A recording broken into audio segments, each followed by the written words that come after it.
n'est-ce pas? Pratiquement le dernier dimanche de cette année 2022. Il en reste encore un. C'est le jour où nous allons célébrer la naissance de Jésus-Christ. Mais c'est une joie à chaque fois de pouvoir être ensemble. Nous regardons à plusieurs pages, belles pages, de l'enseignement dans la parole de Dieu ces temps-ci. On est presque arrivé au bout de la série. En réalité, c'est une révision en quelque sorte de la confession de foi de l'Église. Et nous avons pensé que ce serait une bonne chose pour nous tous, de temps en temps, de remémorer ce que nous confessons en tant qu'Église. On a vu déjà plusieurs points. Aujourd'hui, on arrive à l'avant-dernier article. Donc, il reste encore un article à voir le mois prochain, le mois de janvier. Mais aujourd'hui, nous arrivons à l'article numéro 11. Et j'aimerais le présenter. Je suis content pour les enfants qui sont là parce que des fois, je mets un peu de temps à chercher des images pour un peu illustrer, conduire nos pensées et tout ça. Et les enfants, ils aiment bien les images.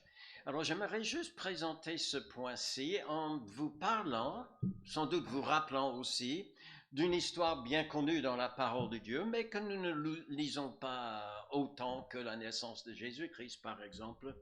C'est une histoire qui a eu lieu il y a très très très longtemps en Israël autour de la ville de Samarie, qui à l'époque était la capitale du royaume d'Israël. On est dans les années où il y avait de grands prophètes dans le pays. Il y avait eu Élie, autant que nous allons voir ce matin, c'est Élisée, son successeur, qui est là. Et par rapport à la ville de Samarie, il faut savoir que la ville de Samarie était assiégée. Assiégée, qu'est-ce que ça veut dire? Ça veut dire que les armées sont venues s'asseoir. Ils étaient assis autour, vous voyez, les groupes d'armées qui s'étaient tout autour de la ville. L'idée, c'était de vaincre la ville au moindre coup. Donc, ils campent là. Ils passent le temps à attendre, mais à empêcher des allées et venir dans la ville. Personne ne pouvait entrer pour ravitailler. Personne ne pouvait sortir pour chercher du secours. Eh bien, l'armée qui était autour des Syriens restait là le temps nécessaire jusqu'au jour où ils espéraient que Israël rende les armes et se livre à eux. Et c'est devenu très, très pénible en ville. Les conditions de vie étaient devenues tellement difficiles qu'il n'y avait presque plus rien à manger. Je ne vous raconte pas des choses qui étaient assez horribles qui se passaient dans la ville. Vous pouvez les lire dans 2 Rois chapitres 6 et 7. Mais disons que pendant ce temps de très grandes épreuves, voilà que Dieu envoie un message d'espoir à son serviteur Élisée, qui l'a raconté aussi au roi, disant que dans l'espace de seulement 24 heures, la ville affamée et assiégée allait recevoir une abondance de nourriture suffisante pour nourrir toute la population de la ville. Il y avait beaucoup qui n'ont pas cru, Ils n'ont pas cru à ce message. Et pourtant, quand Dieu fait une promesse, il la garde et il la tient.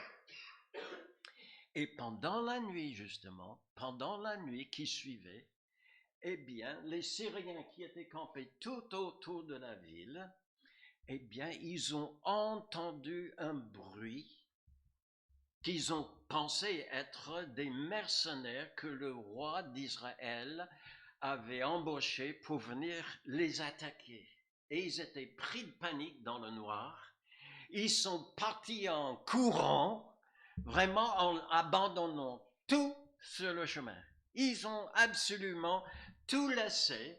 Et ils ont laissé leur tente, toute la nourriture et probablement aussi beaucoup de biens qu'ils avaient déjà pillés dans d'autres conquêtes qu'ils avaient faites. Il y avait beaucoup de richesses et beaucoup de nourriture sous les tentes. Ça s'est passé pendant la nuit. Et dans la ville, tout le monde dormait. Enfin, presque tout le monde. En dehors de la ville, il y avait 4 lépreux. Alors la lèpre, hein, c'est une maladie qu'on le voit sur la peau, mais qui attaque aussi des nerfs, et c'était très pénible, et c'était considéré comme contagieux, et si on avait la lèpre, eh bien, on était exclu de la société, si bien que ces 4 lépreux devaient rester en dehors de la ville. On ne les voulait pas à l'intérieur. De toute façon, comment allaient-ils les nourrir? Il n'y avait pas de nourriture dans la ville. Et ils avaient peur de se livrer au départ aux Syriens, parce que les Syriens ne les voulaient pas non plus. Hein. On ne voulait pas attraper cette maladie. Mais ils sont là, et ils discutent entre eux. Et la nuit commence à tomber. Ils vont rien entendre non plus. Hein. C'est que les soldats syriens qui ont entendu ce bruit que Dieu a fait entendre dans leurs oreilles. Et ils sont en train de discuter, ces 4. Et ils se sont dit, si nous restons ici, nous allons certainement mourir. Hein. On ne nous laisse pas entrer en ville. Si on va vers les Syriens, on sait qu'eux, ils ont de quoi manger. On ne sait pas s'ils vont nous recevoir ou pas. S'ils ne nous reçoivent pas et ils nous tuent, bah de toute façon, nous allons mourir. Donc c'est pas pire. Mais peut-être, ils nous recevront et nous allons pouvoir survivre. Alors ils ont décidé d'aller vers le camp. Et là, qu'est-ce qu'ils ont découvert? Eh bien, il n'y avait personne. Tous les soldats se sont enfuis. Et ils ont laissé derrière eux absolument tout. Alors, comme eux, ils avaient faim, ils se sont jetés sur la nourriture dans un premier temps. Et puis, voyant qu'il y avait de beaux vêtements, il y avait des lingots d'or, il y avait de l'argent, il y avait toutes sortes de richesses, ils ont commencé à en prendre pour eux-mêmes. Et tout d'un coup, ils se sont repris en disant ceci: nous n'agissons pas bien. Cette journée est une journée de bonnes nouvelles. Si nous gardons le silence et si nous attendons jusqu'à la lumière du matin, le châtiment nous atteindra. Et donc, ils sont retournés vers la ville. Ils n'ont pas pu entrer, mais ils ont crié vers les sentinelles sur les murailles pour leur annoncer la bonne nouvelle. Dieu avait gardé sa promesse. Et finalement, toute la ville a pu sortir, été sauvée et même enrichie par la grâce de Dieu. Formidable cette histoire, n'est-ce pas? Vous pouvez la relire à la maison ensemble si vous voulez. C'est vraiment une histoire absolument fantastique. Mais en cette saison de l'année, nous pensons à une autre histoire. Une autre histoire, c'est la naissance de Jésus-Christ. On l'a fêté la semaine dernière, on y pense encore cette semaine. Les enfants qui sont là pensent déjà à ceux qu'ils vont retrouver sous le sapin, et on pense à ça. Mais il y avait des bergers, nous connaissons cette histoire, qui étaient avec le troupeau dans les collines autour de Bethléem. Et dans la nuit, un ange leur est apparu. Et puis toute une énorme nombre d'anges, une chorale qui a chanté. Et voilà ce que dit l'ange à ses bergers, étonnés. Ils ont dit: je vous annonce une bonne nouvelle, qui sera pour tout le peuple le sujet d'une grande joie. Il vous est né un sauveur, qui est le Christ, le Seigneur. Il est né. Et vous savez ce qu'ils ont fait? Ils ont fait exactement comme les lépreux dans l'Ancien Testament. Parce que nous lisons juste quelques versets plus tard qu'après l'avoir vu, ils sont entrés en ville, ils ont vu le bébé qui venait de naître, Jésus, et après l'avoir vu, ils racontèrent ce qui leur avait été dit au sujet de ce petit enfant. Ils sont devenus aussi des témoins. Il y a beaucoup d'histoires comme ça dans la Bible, des personnes qui ont été bénies par le Seigneur, par sa parole, qui ont dit: nous ne pouvons pas garder ça pour nous-mêmes. Nous voulons aussi le partager aux autres. Et j'étais très content de découvrir que dans la confession de foi de notre Église, il y a un article qui parle de notre témoignage chrétien. On le trouve très rarement dans des confessions de foi, mais il est là. Et ça nous rappelle aujourd'hui que nous croyons aussi, nous, à notre tour aujourd'hui. Nous ne vivons plus à l'époque des Syriens et tout ça. Nous ne vivons plus même à l'époque où Jésus-Christ est né sur la terre. Mais aujourd'hui, n'avons-nous pas reçu une bonne nouvelle? N'avons-nous pas compris dans la parole de Dieu que le Sauveur nous est né et qu'il est le Sauveur du monde et nous l'avons reçu? Eh bien, nous croyons que nous aussi, à notre tour, comme pour tout vrai croyant, nous avons une nécessité, quelque chose qui nous est imposé, c'est de rendre témoignage au sein d'une génération incrédule et matérialiste, en avertissant des jugements à venir, en amenant des âmes au Sauveur, par la parole, par l'exemple d'une vie sainte et active, et aussi par la manifestation pratique de l'amour divin répandu dans son cœur. C'est que nous croyons, chers amis, qu'un chrétien est quelqu'un qui rend témoignage. On ne le fait pas parce qu'on est sous une grosse obligation. L'apôtre Paul a dit comme ça, l'amour de Dieu me presse et je ne peux pas le garder pour moi-même. On a entendu parler ce matin de certains parmi nous qui sont des cas de contact. Mais, mes amis, si vous avez une maladie très très grave et que vous risquez d'en mourir, mais que votre voisin, il a le remède, en tout cas il sait où est la pharmacie où vous pouvez trouver votre remède, je pense que vous auriez envie qu'il vienne vous le dire. Hein? Mais si nous avons reçu le remède, nous voulons aussi le dire aux autres. Et nous voulons donc avertir, comme nous disons dans notre confession de foi, avertir des jugements à venir et aussi amener des âmes au Sauveur par la parole, par une vie sainte et active et aussi par une manifestation pratique de l'amour que Dieu a répandu dans nos cœurs. On va voir ça ce matin. Vous savez que depuis pratiquement le premier jour, avant même que le Saint-Esprit est descendu sur les premiers chrétiens qui étaient réunis à Jérusalem, eh bien, Jésus-Christ a dit, vous serez revêtus du Saint-Esprit. Et alors, vous serez mes témoins à Jérusalem, dans toute la Judée, dans la Samarie et jusqu'aux extrémités de la terre. Et vous savez quoi? Ils l'ont été, hein? Ils l'ont été. Ils ont pris ça et ils sont partis partout annoncer Jésus-Christ. Et dans un premier temps, en avertissant des jugements à venir. Vous pouvez penser que ça c'est drôle. Moi-même, ça me semble drôle aussi. Vous allez vers quelqu'un pour lui dire, j'ai une bonne nouvelle à vous annoncer. Ah, alors, il est tout oui devant vous, et puis vous lui dites, vous êtes sous le jugement de Dieu. Bonne nouvelle, ça? C'est une bonne nouvelle de savoir que à tout moment, Dieu peut décider que c'est le moment de nous juger.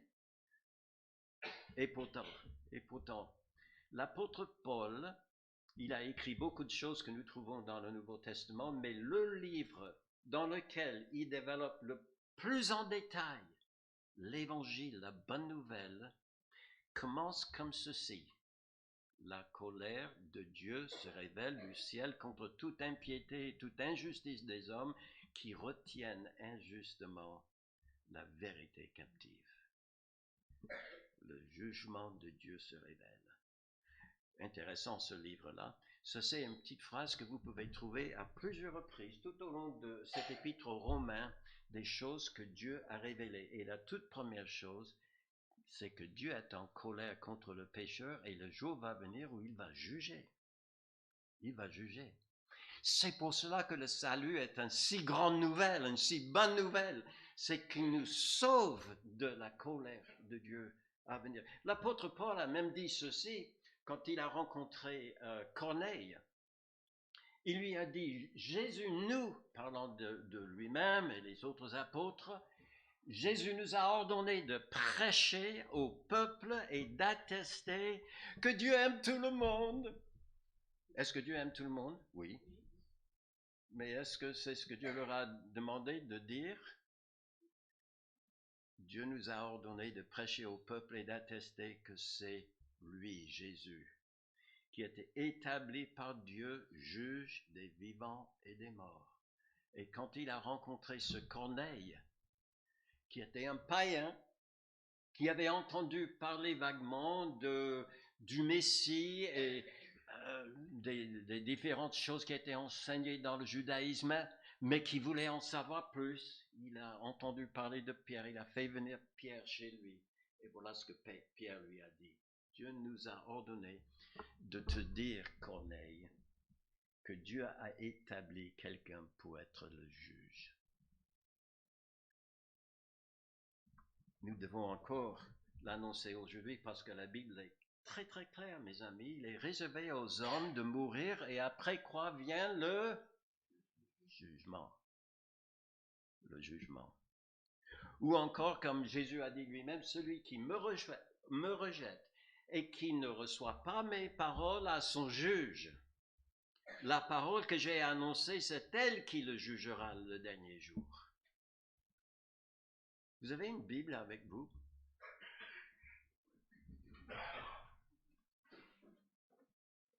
Bon, je mets les versets là. Hein. Ne le cherchez pas. Je suis convaincu que vous en avez une. Vous en avez même plusieurs à la maison. C'est formidable. Mais un jour, la parole de Jésus va parler contre le pécheur. Oh, vous dites, oui, mais je ne suis pas meurtrier, moi. Je ne suis pas, un grand voleur. Je ne suis pas un terroriste. Comme j'ai entendu quelqu'un hier, hein, c'était lors des actualités, quelqu'un a dit, j'ai jamais fait de mal à personne. D'accord? Regardez ce que Jésus a dit aussi. Je vous le dis, au jour du jugement, les hommes rendront compte de tout meurtre qu'ils auraient commis. C'est ça? De tout viol, de tout assassinat, enfin, des gros trucs comme ça. Non, regardez ce qu'il a dit. Jésus dit, au jour du jugement, les hommes rendront compte de toute parole vaine qu'ils auraient proférée. Oui, il y a un jugement à venir, nous devons le savoir et nous devons l'annoncer aux autres aussi. Mais nous devons le faire avec compassion, mes amis.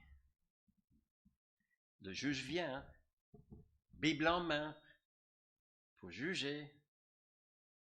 Mais nous devons le dire avec compassion, tout simplement parce que nous méritons, nous aussi, le jugement autant que les personnes qui peuvent être en face de nous pour entendre ce message. Là, c'est l'apôtre Paul qui le dit. Hein. Je suppose que dans le monde entier, il n'y a pas de, comme on dit souvent, de saint qui est plus grand que lui. Et pourtant, regarde ce qu'il dit. Quoi donc? Sommes-nous plus excellents? Nullement. Car nous avons déjà prouvé que nous tous, juifs et non-juifs ou grecs, sont sous l'empire du péché. Donc, quand nous allons vers les autres pour leur annoncer, vous devez savoir qu'un jour, Jésus va revenir. Il ne sera pas le petit bébé dans la crèche. Il sera comme un grand roi, prêt à juger la terre. Jusqu'aux paroles qu'on aurait prononcées. Nous devons le faire avec compassion. C'est pas pour dire que nous sommes plus hauts qu'eux. C'est pas pour dire que nous sommes meilleurs que les autres. Parce que tous ont péché et sont privés de la gloire de Dieu. Il n'y a point de juste, pas même un seul. Même dans l'église évangélique baptiste de Marot-sur-Seine. Si nous sommes là aujourd'hui, c'est parce que Dieu nous a sauvés par sa grâce. Et justement, nous devons parler avec compassion aussi parce que il est mort pour tous, Jésus. Il n'est pas mort simplement pour nous, les meilleurs, hein, ou qui s'estiment meilleurs que les autres. Pas du tout. Nous sommes pécheurs. Et comme l'apôtre Paul a dit, il se croyait comme étant le plus grand des pécheurs. Et oui, nous reconnaissons que nous sommes pécheurs, mais nous reconnaissons aussi que lorsque nous sommes obligés de dire à quelqu'un, Dieu va venir en tant que juge, nous pouvons aussi lui dire, il est déjà venu en tant que sauveur. Et il a donné sa vie pour tous. Car il y a un seul Dieu et aussi un seul médiateur entre Dieu et les hommes, Jésus-Christ, homme, qui s'est donné lui-même pour Pasteur Nicolas. Vrai ou faux? Ben vrai. T'es content, hein? Il est mort pour le groupe de louanges. Vrai ou faux? Vrai. Vrai. Mais seulement? Non. Il est mort pour tous. Il est mort vraiment pour tous. Tous, tous. Parlons-en avec compassion. Annonçons, oui, le jugement qui va venir, mais aussi qu'un sauveur est déjà venu. Et il a déjà tout pourvu pour notre salut. Et si nous devons être témoins du Dieu juge, nous pouvons aussi vouloir amener tout le monde au Sauveur qui est déjà venu pour eux. Et c'est ce que nous voulons faire. Vous savez que c'est ce qu'ont fait les premiers apôtres et c'était pas toujours facile, hein? Ici, nous avons Pierre et Jean qui annonçaient, qui enseignaient au nom de Jésus-Christ à Jérusalem. Et ils étaient traînés devant les grands magistrats, les grands leaders religieux de l'époque, qui voulaient leur fermer la bec. Vous ne parlerez plus en son nom. Et voilà comment ils ont répondu. Pierre et Jean leur répondirent, jugez-s'il est juste devant Dieu de vous obéir plutôt qu'à Dieu, car nous ne pouvons pas ne pas parler de ce que nous avons vu et entendu. Nous devons en parler. Vous nous interdisez, vous nous menacez tant que vous voulez. Dieu nous a dit, Jésus-Christ en remontant au ciel nous a dit, vous serez mes témoins. Témoins. Et nous ne pouvons pas ne pas parler de ce que nous avons vu et entendu. Et ils ont continué. Ils ont continué. Et c'est ce que nous devons faire aussi aujourd'hui. Peut-être ça nous fait un peu peur. Peut-être on se sent un petit peu mal à l'aise et on se dit, oh là là, amener des âmes au sauveur, ça c'est quelque chose de compliqué. Je ne pense pas être capable de le faire. J'aimerais vous dire ce matin, comme il est dit dans notre confession de foi, que Dieu nous a laissé en quelque sorte une caisse à outils pour témoigner. Des choses que nous pouvons employer pour amener des personnes au Sauveur. Et la première chose, c'est la parole de Dieu, tout simplement. Alors, tout à l'heure, quand je vous ai demandé si vous avez une Bible, tout le monde commençait à en chercher, hein, parce que vous en avez, voilà. Mais c'est un formidable outil pour présenter l'évangile de Jésus-Christ. C'est ce que l'apôtre Paul a fait. Voilà ce qu'il a dit aux Corinthiens. Je vous ai enseigné avant tout, comme je l'avais aussi reçu, que Christ est mort pour nos péchés. C'est l'évangile, non? Où est-ce qu'il a trouvé ça? Oh, il vivait à l'époque de Jésus-Christ. Il n'y a pas un seul verset dans la Bible qui dit que les deux personnes se sont croisées, Paul et Jésus. Peut-être ils l'ont fait. Ce n'est pas dit. Mais quand lui, il veut asseoir son enseignement concernant l'évangile aux païens, où est-ce qu'il va? Dans les Écritures. Les Écritures, il les connaissait. Et puis, on a aussi l'apôtre Pierre qui dit ceci, nous tenons pour d'autant plus certaine la parole prophétique à laquelle vous faites bien de prêter attention. La parole prophétique, la parole de Dieu est quelque chose de certain, mes amis. Il dit que c'est même plus certain. Et là, on attend plus que quoi? C'est plus certain que quoi? Ben, dans le contexte de 2 Pierre chapitre 1, il raconte l'expérience qu'il avait eue. Il n'y avait que 3 personnes dans toute l'humanité qui ont eu l'expérience que lui, il a eue. Lui, c'était un de ces 3. Il y avait Jacques et Jean. Pierre, Jacques et Jean ont eu une expérience que seules 3 personnes, eux seuls, ont eue dans l'histoire de l'humanité. Ils ont suivi Jésus-Christ sur le haut d'une montagne, et là, il était transfiguré devant eux. Sa peau, son visage commençait à briller. Et ils ont eu un aperçu de la gloire qu'il avait eue avec le Père avant de venir dans le monde. Ils ont vu la gloire de Jésus-Christ. Et il a dit, ouais, on a vu Moïse aussi qui est apparu. Il y avait Élie, ils étaient en train de discuter entre eux 3. On l'a vu. Mais il ne s'est pas basé sur son expérience pour dire, vous devez aussi croire. Il a dit, la parole prophétique est plus certaine que nos expériences, que nos visions, que les miracles autour de nous. La parole de Dieu. Mes amis, vous avez quelque chose de fantastique si vous avez une Bible qui annonce l'Évangile. C'est la puissance de Dieu pour le salut de quiconque croit. Et pas seulement elle est certaine, mais elle est source de vie. Jésus-Christ et ses apôtres ont cité les Écritures des centaines et des centaines et des centaines. J'ai essayé de voir tout ça, de chercher toutes les citations qu'ils avaient faites des Écritures. Ben, il y a des centaines. Oh, je suis arrivé à presque 200. Mais je n'ai pas compté des doublants, hein, quand la même citation était faite à plusieurs reprises par plusieurs différentes personnes. C'est vraiment des centaines de fois. Pourquoi l'ont-ils fait? Parce qu'ils savaient que la parole de Dieu et l'autorité de Dieu pour amener des personnes à Christ, elle est certaine, et pas seulement ça, elle est source de la vie nouvelle. Dans 1 Pierre, bon, ça suit ce que Pierre venait de dire quand il a parlé de la parole certaine. Et il dit à ceux qui ont lu cette lettre, vous avez été régénérés. C'est-à-dire, vous êtes nés de nouveau, vous avez eu la vie de Dieu. Comment?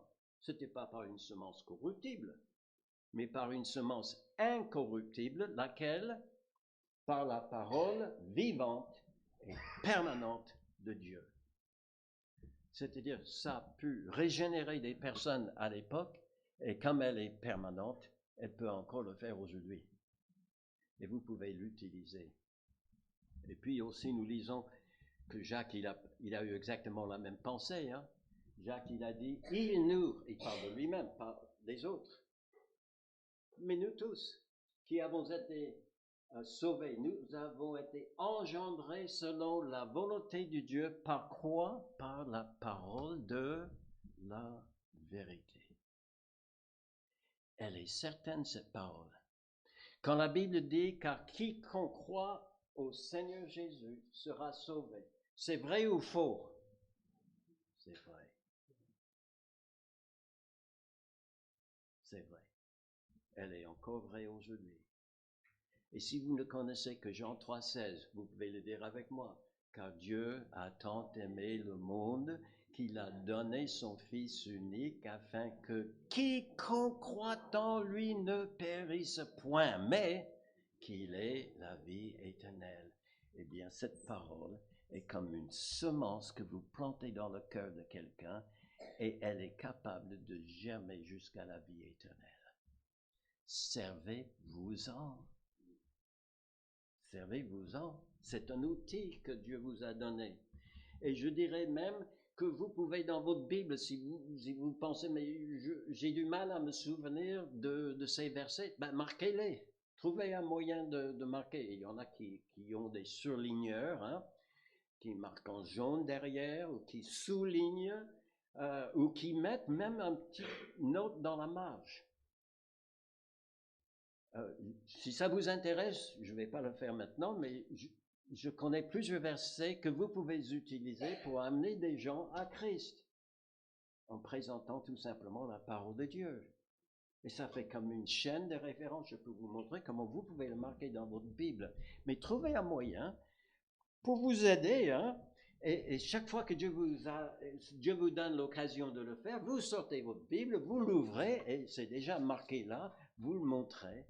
Ce n'est plus votre parole contre la leur, mais la parole de Dieu qui sauve, que vous allez montrer. Et même, je dirais, mémorisez ces versets clés. Parce que est-ce que vous avez toujours une Bible avec vous quand vous allez au travail? Probablement pas, hein? Probablement pas. Mais vous pouvez avoir la Bible avec vous dans votre cœur, si vous prenez le temps.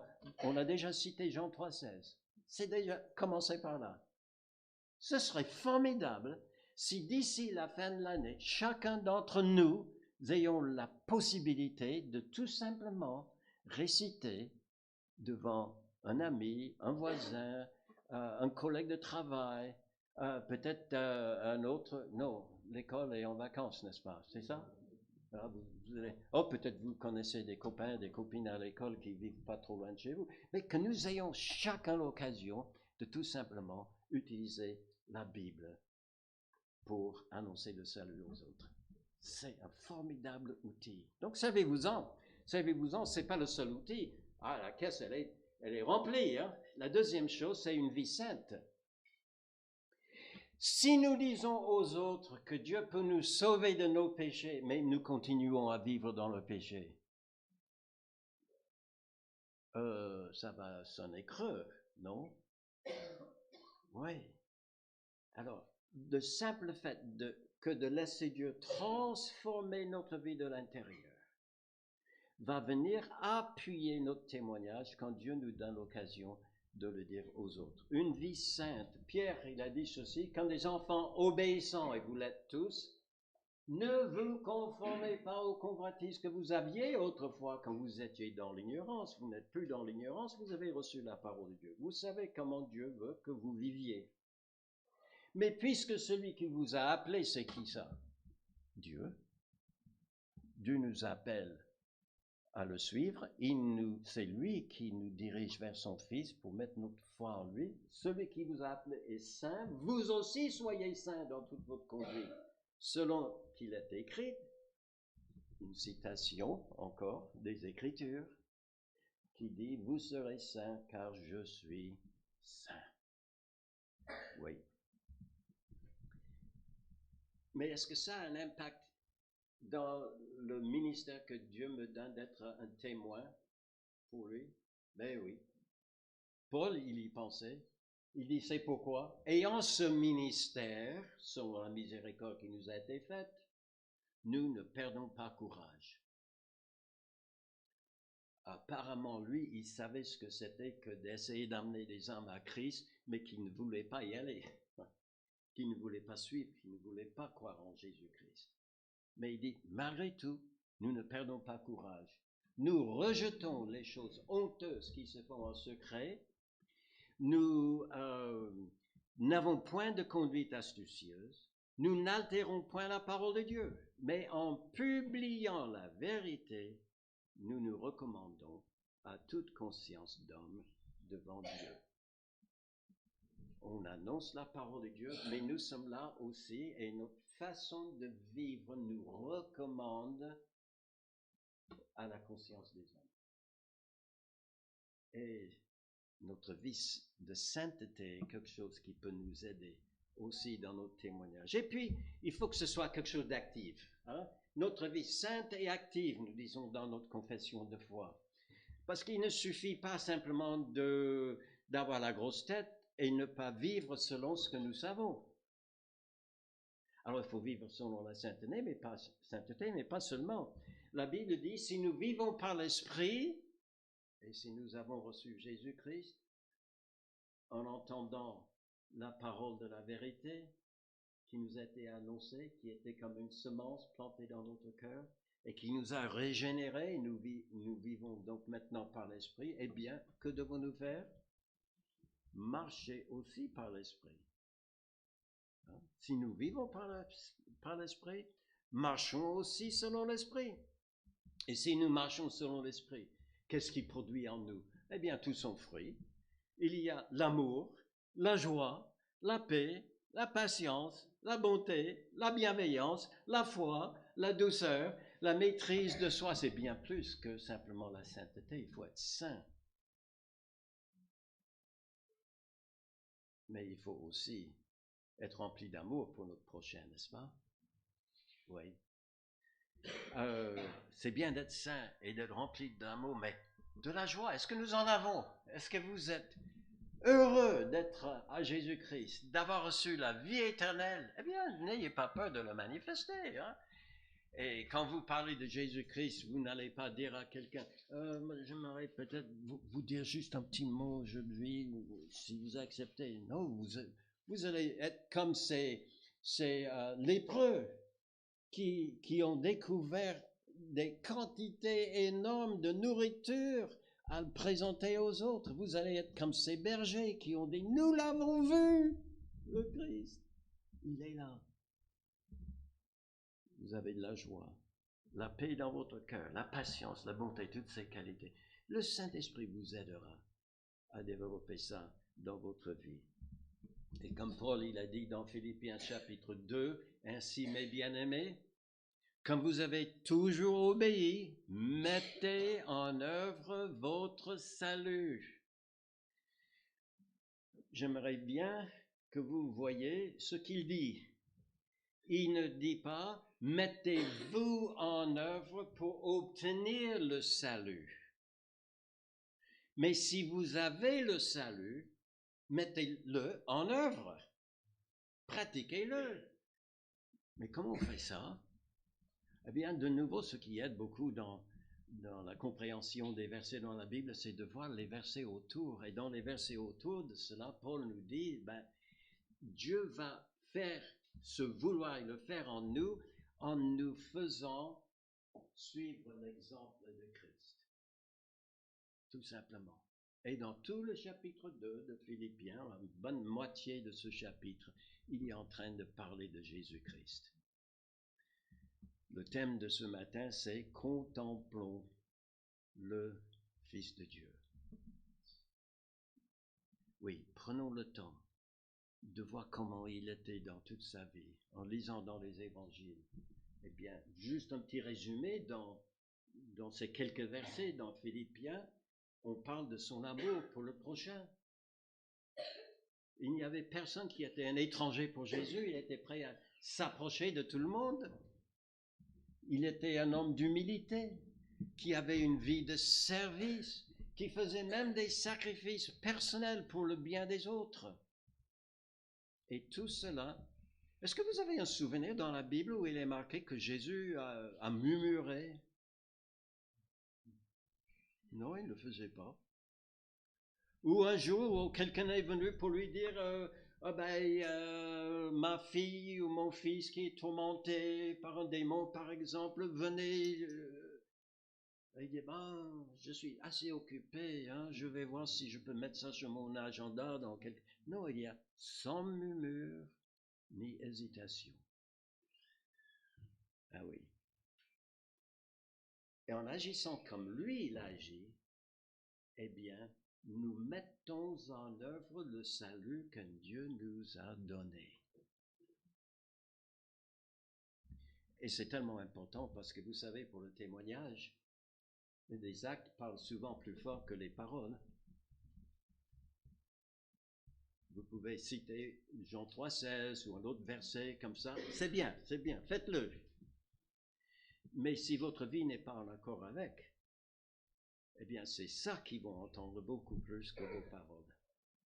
Donc, il y a harmonie entre ce que nous disons et ce que nous vivons. Et puis, dernière chose, on a déjà parlé de l'amour. Il faut nous aimer les uns les autres. Il faut que ce soit pratique.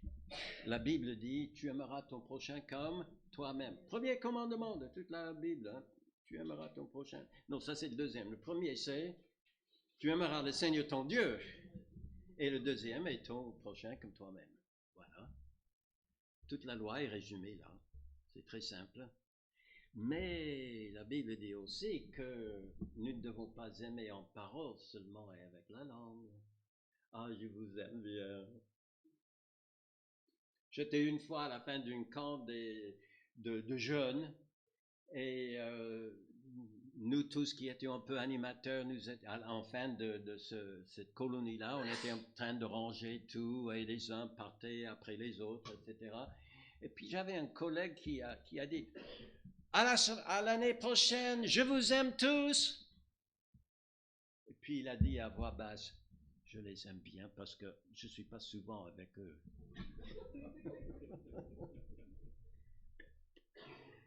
Ben oui, c'est facile d'aimer les gens à distance. Ben, les gens qui sont les plus compliqués pour nous, hein, aimer, ce sont les gens qui sont les plus proches. Hein. Les gens avec qui on vit tous les jours, déjà dans notre famille, etc. Ben, c'est pas toujours facile. Mais Jésus-Christ l'a fait et il nous encourage à le faire et de montrer notre amour pour les autres. Avec notre langue, oui, mais pas seulement. C'est aussi en action et avec vérité. Est-ce que ça a un rapport avec notre témoignage? Oui, parce que la Bible dit ceci, à ceci, tous connaîtront que vous êtes mes disciples si vous avez de l'amour les uns pour les autres. Mes amis, ça veut dire que votre témoignage ne commence pas en dehors de la sortie de l'église, là, hein, quand vous sortez tout à l'heure. Votre témoignage commence ici. Ici. Et les gens vont trouver votre témoignage crédible dans la mesure qu'ils voient que vous vivez déjà votre salut entre frères et sœurs. Est-ce que nous nous aimons les uns les autres?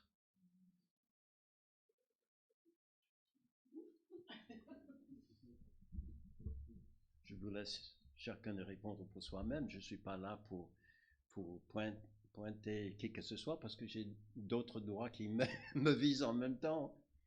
Mais pas toujours évident. Hein. Des fois, on peut se frotter avec un frère ou une sœur. C'est possible, c'est possible. Mais la Bible dit, aimez-vous pas seulement avec la langue, mais en action. Et si vous le faites, à ceci tous connaîtront que vous êtes mes disciples. Alors, Dieu nous a donné dans cette caisse d'outils, il nous a donné quoi? La parole, notre propre vie de sainteté, des actes. Nous ne vivons pas seulement selon l'esprit, nous vivons en suivant l'esprit, nous le laissons travailler dans notre cœur et nous exprimons notre amour les uns pour les autres. Alors vous êtes tous requinqués maintenant et vous êtes prêts à partir, évangéliser autour de vous, n'est-ce pas?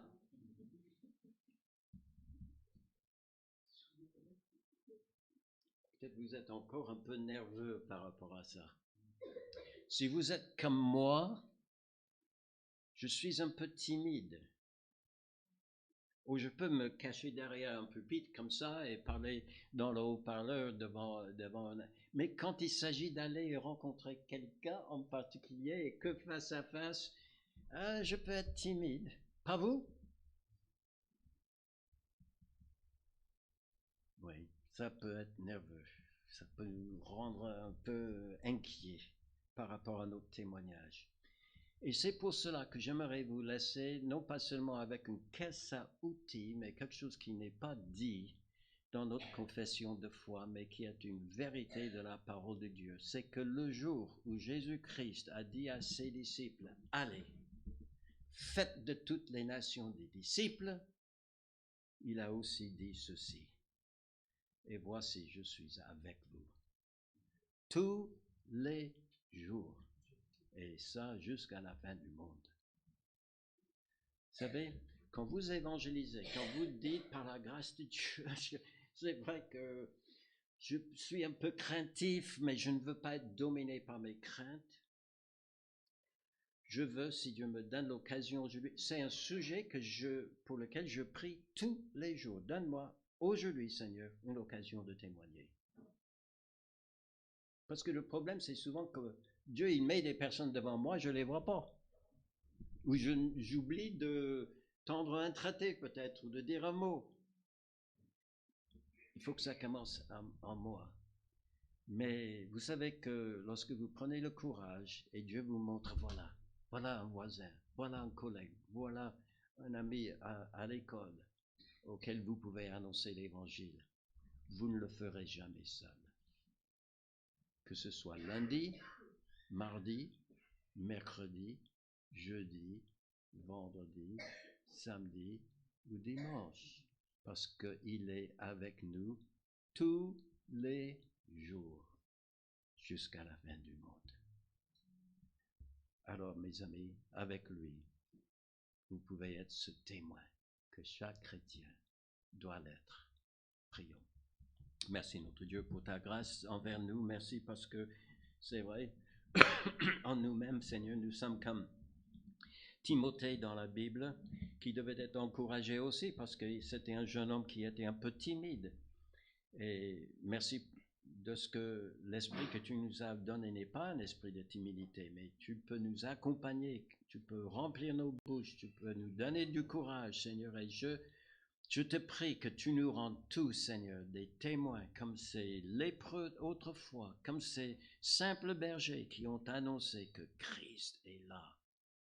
Que nous puissions avoir la joie, chacun, avant la fin de cette année, d'annoncer le salut à quelqu'un d'autre au nom de Jésus-Christ. Amen. Amen.